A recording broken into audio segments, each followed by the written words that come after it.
ఇంటి నెంబర్లా ఉందే. హలో అమ్మగారు, నేను చెప్పు. ఆ పోలీసు ఆయన వచ్చారమ్మా. ఎవరు? భగవాన్ గారా? అవునమ్మా, వచ్చి దర్శనమ్మ గారిని అడిగారు.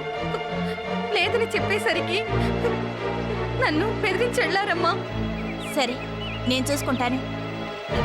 మిస్టర్ భగవాన్ గారు, ఇక్కడ దర్శని పారిపోయేసరికి మా ఇంటికి వెళ్తారా? సరే. ఏంటి ఎస్ఐ? దర్శిని ఫోన్ చేసింది సార్. ఎప్పుడు, ఎక్కడి నుంచి? చేసి అరగంట అయింది సార్. ఎక్కడి నుంచి అని అడిగితే చెప్పలేదు. సరే, ఫోన్ చేసి ఏం చెప్పింది? మిమ్మల్ని అడిగింది సార్. మీరు ఎస్పీ గారు ఆఫీస్కి వెళ్ళారని చెప్పాను. నువ్వు ఆవిడతో ఏం చెప్పావన్నది కాదు ఇంపార్టెంట్. ఆవిడ నీతో ఏం చెప్పిందో చెప్పు. ఇంతకుముందు మీరిద్దరూ కలిసిన చోట మిమ్మల్ని కలవమన్నారు. సిటీలో జరిగిన హత్యల తాలూకు హంతకుడు గురించి క్లూ సంపాదించాలని చెప్పమన్నారు. ఏవయ్యా, ఇంత ఇంపార్టెంట్ విషయం నేను ఆఫీస్కి వచ్చాక చెప్పేది. ఎస్పీ గారి దగ్గర ఉన్నప్పుడే నా మొబైల్ ఫోన్ చేసి చెప్పచ్చుగా. మీ మొబైల్ స్విచ్ ఆఫ్లో ఉంది సార్. ఓ అవును కదా, ఎస్పీ గారి దగ్గర ఉన్నానని నేనే మొబైల్ ఆఫ్ చేసి పెట్టాను. కనీసం ఎస్పీ పిఏకైనా ఫోన్ చేసి చెప్పచ్చుగా. ఏమైనా అంటారేమోనని. ఏంటి అనేది? ఏమనేది? అఫీషియల్ పని మీదగా ఫోన్ చేసేది. ఏం మనుషులయ్యా మీరు? మారరు, మీరు బాగుపడరు. వెళ్ళండి.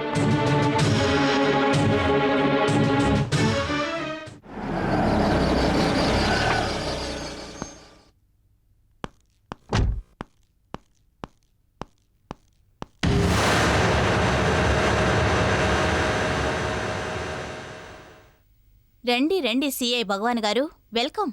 ప్రియా, మీరు same question to you. Darshan ఎక్కడా? అర్థం లేకుండా మాట్లాడదు ప్రియా. దర్శిని ది మోస్ట్ వాంటెడ్ లేడీ. తన కోసం ఎన్నాళ్ళు వెతుకుతున్నాను. అంతలో తనే ఇక్కడ ఉన్నట్టు స్టేషన్కి ఫోన్ చేసి రమ్మని చెప్పింది, అందుకే వచ్చాను. సార్, నేనే మీ స్టేషన్కు ఫోన్ చేసి దర్శని మాట్లాడినట్టుగా మాట్లాడి ఇక్కడికి రమ్మని చెప్పాను. ప్రియ గారు, పోలీసులతో ఆటలేంటి? మరి మీరు దర్శన్ని మాయం చేసి పైకి ఏమీ ఎరగనట్టు యాక్ట్ చేయడం లేదు. దర్శన్ గురించి మీకు తెలియదు. చూడండి, దర్శన్ గురించి మీరు చెప్తే నేను తెలుసుకోవాల్సిన పరిస్థితిలో లేను. తను అసలు ఏం చేసిందని ఇక్కడికి తీసుకొచ్చి బంధించారు? సిటీలో జరిగిన 3 అమ్మాయిల హత్యలకి తనకి సంబంధం ఉంది. What do you mean? I mean she is the killer. Are you got crazy or not? Darshini హత్యలు చేసిందా? ఎస్. 3 హత్యలు జరిగిన విధానం జరగడానికి ముందు దర్శని వాళ్ళని కలిసింది. ఈ ఆధారాలన్నీ మా దగ్గర చాలా ఉన్నాయి. ఆ ఆధారాలు పెట్టుకునే మేము దర్శని కిల్లర్ అంటున్నాం. సార్, అసలు హంతకుడు ఎవరు అని కనుక్కోవడానికి దర్శని రేయింబవళ్లు ప్రయత్నిస్తూ ఉంటే మీరు తన్నే అనుమానించడం ఏమిటి? అదే కాక మీరు మా ప్రసాద్కి మంచి ఫ్రెండ్ అయ్యుండి దర్శని బంధించడం ఏమిటి సార్? మా డ్యూటీలో no relationships, no friendships, no sentiments. నేరం ఎవరు చేసినా సరే అరెస్ట్ చేస్తాం. సరే, దర్శన్ని బంధించారు, మరి తనేది? పారిపోయింది. పారిపోయింది అని తేలిగ్గా చెప్తే ఊరుకోము. 24 గంటల లోపల మా దర్శని మా కళ్ళ ముందుండాలి. లేకపోతే మీరు ప్రాబ్లమ్స్లో పడిపోతారు, గుర్తుంచుకోండి.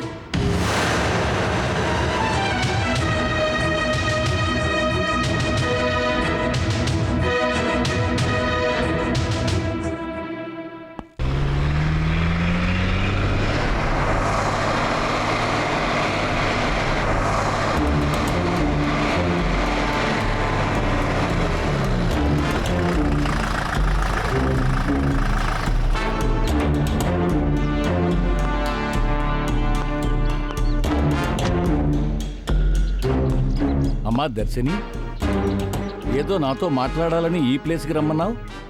నువ్వు సమస్యలో ఉన్నానని చెప్పావు, ఏమిటది? సమస్య అంటే మామూలు సమస్య కాదు సార్. పెద్ద సమస్యలోనే ఇరుక్కున్నాను. ఏమిటో చెప్పమ్మా.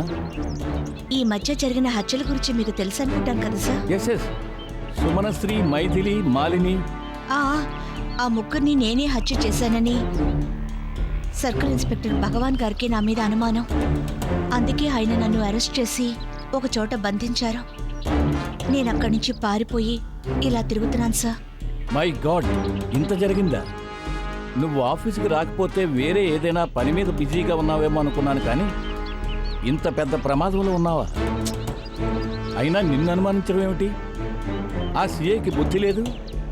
ఉండు, ఇప్పుడే పోలీస్ కమిషనర్తో మాట్లాడి ఆ సీఏ భగవాన్ సంగతి తేల్చేస్తాను. వద్దు సార్. అది కాదమ్మా. సార్ ప్లీజ్, నన్ను భగవాన్ గారు అనుమానించడానికి సంబంధించిన ఆధారాలు ఆయన దగ్గర ఉన్నాయి. ఆధారాలు? అవును సార్. సుమనశ్రీ హత్య గావించబడడానికి ముందు తనని నేను కలిశాను. మైథిలి కోసం బ్యూటీ పార్లర్కి వెళ్ళినప్పుడే తను హత్య గావించబడింది. అలాగే మిస్ ఆంధ్ర మాలిని మర్డర్ జరిగిన సమయంలోనే నేను ఆమె ఇంట్లో నుంచి బయటకొచ్చాను. ఇంకా చిన్న చిన్న సాక్ష్యాలని ఆధారంగా చేసుకొని నన్ను భగవాన్ గారు అనుమానిస్తున్నారు. ఇప్పుడు మీరు ఈ విషయం కమిషనర్ గారికి చెప్పినా ఆయనకు కూడా భగవాన్ గారు తనకి దొరికిన సాక్ష్యాలని చూపిస్తారు. దాంతో మొత్తం పోలీస్ డిపార్ట్మెంట్ కన్ను నా మీద పడుతుంది. అదే జరిగితే ఈ కేసులో నుంచి నేను బయటపడటం చాలా కష్టం. అందుకే తొందరపడి మీరెవరికి ఫోన్ చేసి చెప్పొద్దు సార్.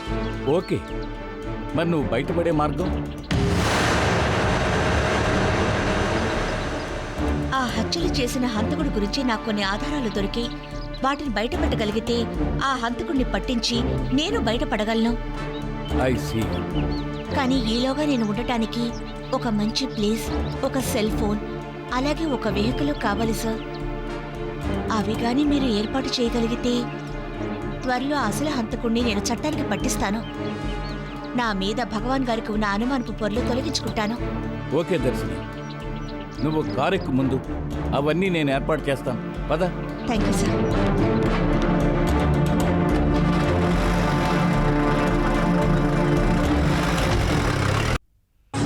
వాట్ మిస్టర్ భగవాన్, ఆ 3 హత్యలు చేసింది ఒక ఆడదా?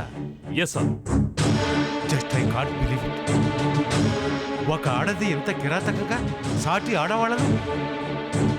No, I think you are mistake. No sir, ఆ 3 హత్యలు చేసింది ఆమెయేనని నా దగ్గర ఖచ్చితమైన ఆధారాలు ఉన్నాయి. అందుకే అరెస్ట్ చేశాను. Okay, arrest her immediately. Arrest చేశాను సార్. అయితే కోర్టుకు పంపించండి. అరెస్ట్ చేశాను కానీ ఆ అమ్మాయి ఇప్పుడు పోలీస్ స్టేషన్లో లేదు సార్. మరి నా కస్టడీలో ఉన్న ఒక రహస్య స్థావరంలో ఉంచాను సార్. ఎందుకలా? సార్, ఆ అమ్మాయి సంఘంలో పేరు పలుకుబడి ఉన్న అమ్మాయి సార్. అందుకే విషయం బయటకు తీసుకురాలేదు. ఇంతకీ ఎవరా అమ్మాయి? జర్నలిస్ట్ దర్శిని.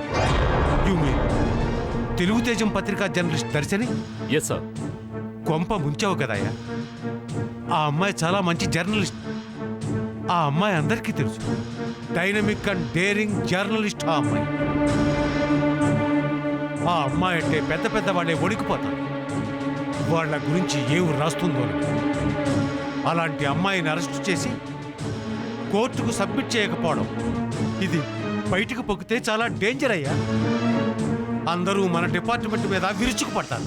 సార్, ఆ అమ్మాయిని మనం కోర్టులో సబ్మిట్ చేస్తే తన ఇన్ఫ్లుయెన్స్ ఉపయోగించి కేసును తారుమారు చేసి కోర్టు నుంచి బయటకు రాగలదు. అప్పుడు నేను పడిన శ్రమంతా వృధా అయిపోతుంది సార్. అలాగని మన పేకలకు చుట్టుకునేలా చేసుకుంటావా? ఆ అమ్మాయిని వెంటనే కోర్టుకు ప్రజెంట్ చేయి. అక్కడ ఇంకో ప్రాబ్లం ఉంది సార్. ఏంటది? ఆ అమ్మాయి నా కస్టడీ నుంచి తప్పించుకు పారిపోయింది సార్. ఎంత పని జరిగిందయ్యా.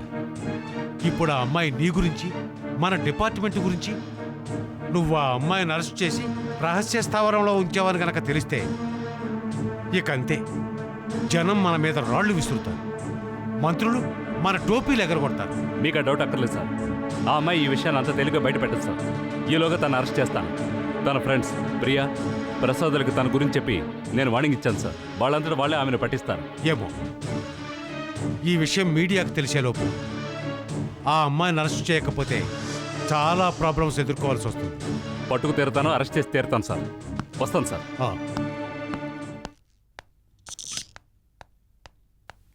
లోపలికి వెళ్ళండి.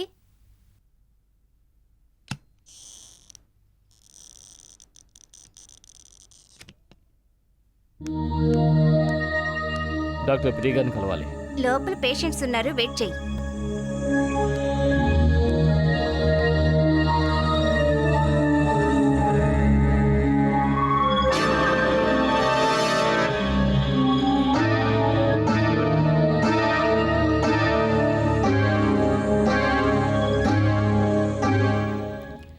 టాబ్లెట్స్ రాసిస్తున్నాను. ఇవి పొద్దున్నే టిఫిన్ చేసిన తర్వాత ఒకటి, రాత్రికి భోజనం చేసిన తర్వాత ఒకటి వేసుకోండి, సరేనా? సరేనమ్మా. తీసుకోండి.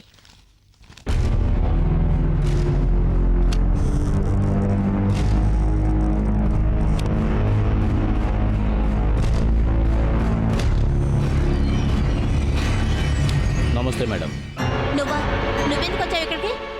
మేడం, నన్ను క్షమించండి మేడం. ఇంకెప్పుడు ఇటువంటి తప్పు చేయను మేడం. నేను చాలా జాగ్రత్తగా ఉంటాను మేడం.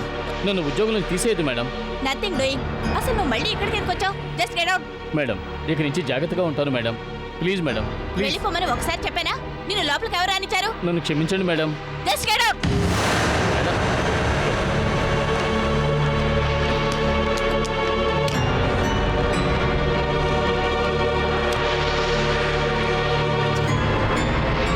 మేడం మీరు వెళ్ళండి.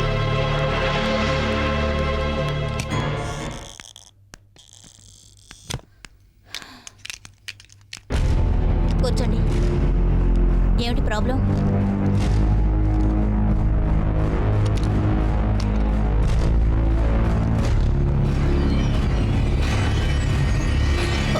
నర్స్,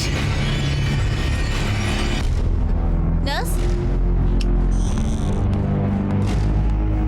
నేను ఈ పేషెంట్తో కొంచెం పర్సనల్గా మాట్లాడాలి. బయట డోర్ లాక్ చేసి అక్కడే నిలబడు. కాసేపు నన్ను డిస్టర్బ్ చేయొద్దు. అలాగే డాక్టర్.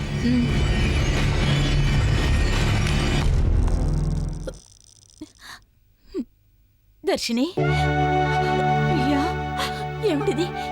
ఈ వేషం ఏమిటి? నాకు ఇన్ని రోజులు కనపడకపోయేసరికి నేను ఎంత కంగారు పడ్డానో తెలుసా? ప్రియా, ఏమైందో చెప్పు ప్లీజ్.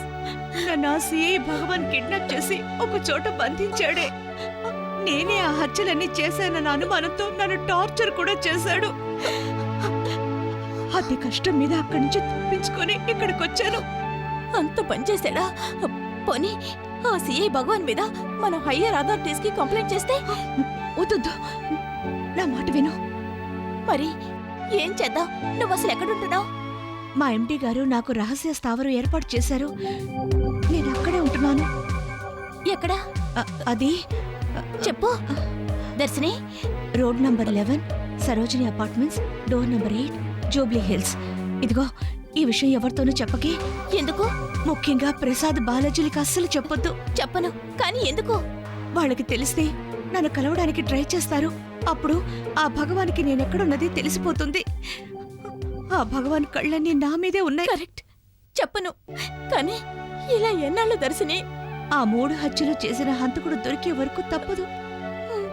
సరే ప్రియా, అది నాకు కాస్త డబ్బు కావాలి. ఎంత కావాలి? ఒక 10,000.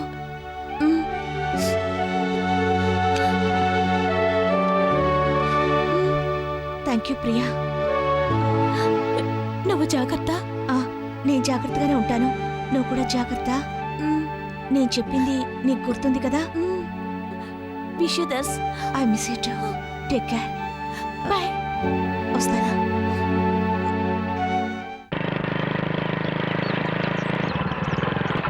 సరే బాలాజీ, నేను ఇంటికి బయలుదేరుతాను. ఏంట్రా అలా డల్గా ఉన్నావు? ఏం లేదురా, మనసేం బాగాలేదు. ఏమిటో ఆ కారణం? దర్శన గురించి తలుచుకుంటే బాధగా ఉందిరా. ఇన్నాళ్ళు తను ఎక్కడుందో అనుకున్నా, కానీ మా ఫ్రెండ్ భగవాని దర్శన్ ఒక చోట బంధించాడని తెలుసుకున్నాం. తీరా అక్కడికి వెళ్ళి చూస్తే దర్శిని అక్కడి నుంచి కూడా తప్పించుకుని పారిపోయింది. ఎక్కడ ఉందో ఇంతవరకు ఆచూకీ తెలియలేదు. దర్శిని అన్ని ఇబ్బందులు పెట్టిన ఆ సిఐ భగవాన్ని ఊరికి వదిలిపెట్టకూడదురా. బాలాజీ, భగవాన్ పోలీస్ ఆఫీసర్ అనే విషయాన్ని నువ్వు మర్చిపోవద్దు. వాడిని మనం ఏం చేయలేం. ఏం చేయలేమా? పై ఆఫీసర్కి వెళ్ళి వాడి గురించి కంప్లైంట్ ఇస్తే దర్శిని ఆచూకీ వాడే చెప్తాడు. నువ్వు చెప్పిన ప్రకారం పై ఆఫీసర్ దగ్గరికి వెళ్ళి వాడి మీద కంప్లైంట్ ఇవ్వాలన్నా దర్శిని కావాలి. తను కంప్లైంట్ ఇవ్వందే భగవాన్ మీద ఎలాంటి యాక్షన్ తీసుకోరు పోలీస్ డిపార్ట్మెంట్ వాళ్ళు. అసలు సమస్య దర్శిని కనపట్లేదనేదే కదా. తన కనపట్లేదని పోలీస్ దగ్గర కంప్లైంట్ ఇస్తే సరిపోతుంది. కంప్లైంట్ ఇస్తే తప్పని కాదురా, దానివల్ల ఉపయోగం లేదు అంటున్నాను. అది కాదులే, నీ ఆలోచన ఏమిటో నాకు అర్థమైంది. ఏంటి? భగవాన్ నీ ఫ్రెండ్ కదా, తన మీద హైయర్ అఫీషియల్ దగ్గర కంప్లైంట్ ఇస్తే తన జాబ్కి ప్రాబ్లం వస్తుందని నువ్వు ఆలోచిస్తున్నావు. రేయ్, ఇంతేనా నువ్వు నన్ను అర్థం చేసుకున్నది? మరేంట్రా, అవతల ఒక పక్క దర్శిని ఆపదలో ఉంటే ఇంకా ఆలోచిస్తావేంటి? బాలాజీ, నేను సమస్యని సామరస్యంగా పరిష్కరించాలని ఆలోచిస్తున్నాను. నువ్వు సమస్యని పెద్ద చేయాలని ఆలోచిస్తున్నావు. సరే, అలాగే అనుకుందాం. నేను నా ఆలోచన విధానాన్ని పక్కన పెట్టి అడుగుతున్నాను. దర్శిని ప్రాణానికి ఎటువంటి ఆపద రాదని నువ్వు గ్యారంటీ ఇవ్వగలవా? నేను సైలెంట్ అయిపోతాను. 100% గ్యారంటీగా చెప్తున్నాను, దర్శిని ప్రాణానికి ఎలాంటి ఆపద కలగదు. ఒకవేళ ఏదైనా జరిగితే జరిగిన దాని గురించి ఆలోచించుకునే టైం వేస్ట్ చేసుకునే కంటే దర్శిని ఎక్కడుందో కనిపెట్టడం మీద దృష్టి పెట్టడం ముఖ్యం. అయితే దర్శిని ఎక్కడ ఉందని నీ సందేహం? అది అంతు చిక్కడం లేదే. ఒక చిన్న క్లూ దొరికినా చాలు, దానికోసం వెయిట్ చేస్తున్నాను.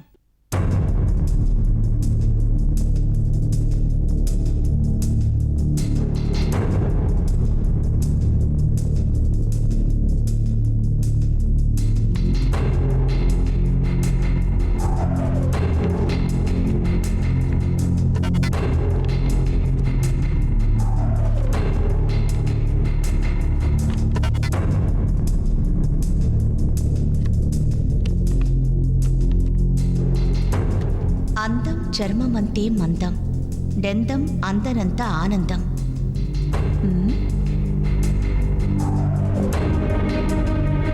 ఈ కొటేషన్ ఎక్కడో చూసానే,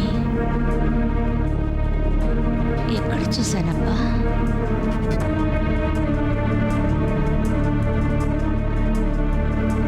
అందం చర్మమంతే మందం, డెందం అందనంత ఆనందం. అందం చర్మమంతే మందం, డెందం అందనంత ఆనందం. ఎస్, ఈ హత్యలు అక్కడి నుంచే ప్రారంభమై ఉండాలి. అయి ఉండడం ఏంటి? ఖచ్చితంగా అక్కడి నుంచే ప్రారంభం అయ్యాయి. ఆ రోజు వాడి ముఖం సరిగ్గా కనపడలేదు. నో డౌట్ ఈ హత్యలు చేసింది వాడే. రే, ఇక నువ్వు నా దృష్టి నుంచి తప్పించుకోలేవురా. Yes, you just can't escape.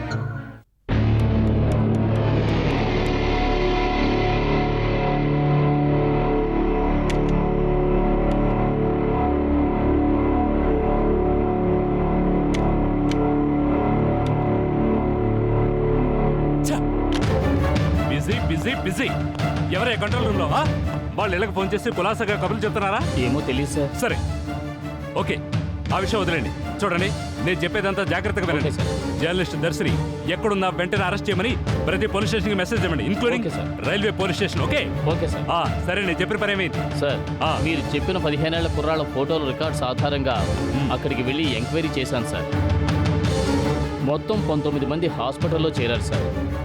5 వైజాగ్లోను, 3 హైదరాబాద్లోను, 6 విజయవాడలోనూ ఉన్నారు సార్. ఒకడు చెన్నై హాస్పిటల్లో ఉన్నాడు సార్. మిగతా వాళ్ళంతా ఎస్కేప్ అయ్యారు సార్. ఒకడు మాత్రం ఈ ఊళ్ళో ఉన్న మెంటల్ హాస్పిటల్లో ఉన్నట్టుగా తెలిసింది సార్. ఎవయా? ఎవడు వాడు? వాడు ఎవడైనా సరే ఇమీడియట్ గా వాడి గురించి ఎంక్వైరీ చేయండి. Okay okay go very fast. వెళ్ళండి, మూవ్, మీరు వెళ్ళండి. మెంటల్ హాస్పిటల్లో ఎవడు వాడు? ఎవడే ఉంటాడు? వదలకూడదు.